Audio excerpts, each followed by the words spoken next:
చూడండి, ఇది మజ్జిగ, అందులోంచి తీసిన వెన్న. చేతికి కూడా, చేతి నిండుకి ఇంకా మిగిలింది. ఇది నెల రోజులది పాల మేగడ తీసి పక్కన ఉంచి లీటర్ పాలు తీసుకొని మరగబెట్టి అందులో ఈ మేగడ వేసి పెరుగు తోడేసి అది మజ్జిగ తీసి వెన్న తీసాము.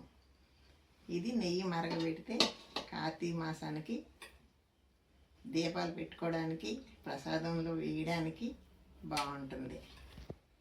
ఇది కేజీ 750, 800 ఆ టైంలో దొరకదు కూడాను. ఈ నెయ్యి చాలా బాగుంటుంది. ఈ వెన్న చిన్నపిల్లలు తింటే బాగుంటుంది. కానీ మా మనవడు మనవరాళ్ళు అందరూ యుఎస్లో ఉన్నారు.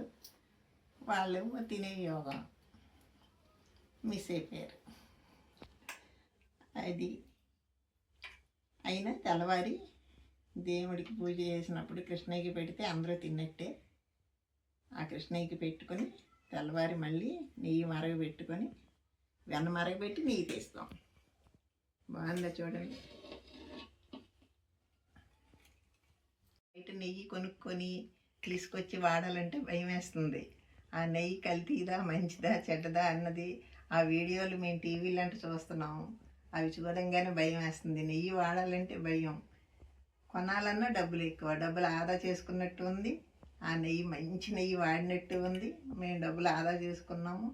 ఆరోగ్యానికి చాలా మంచిది. ఇప్పుడు నెయ్యి తినండి అంటున్నారు అందరూను. ఆ నెయ్యి కూడా తిన్నట్టు ఉంటుంది. కారప్పొడిలోను, ఇది మొలగాకు పొడిలోను, కరివేపాకు పొడిలోను అన్నిట్లో నెయ్యి వేసుకోవచ్చండి. వేడి అన్నంలో నెయ్యి వేసుకుని కొంచెం ఉప్పు కారం వేసుకుని తినేసినా చాలా బాగుంటుంది. అంత బాగుంటుందండి నెయ్యి. చూసారు కదా.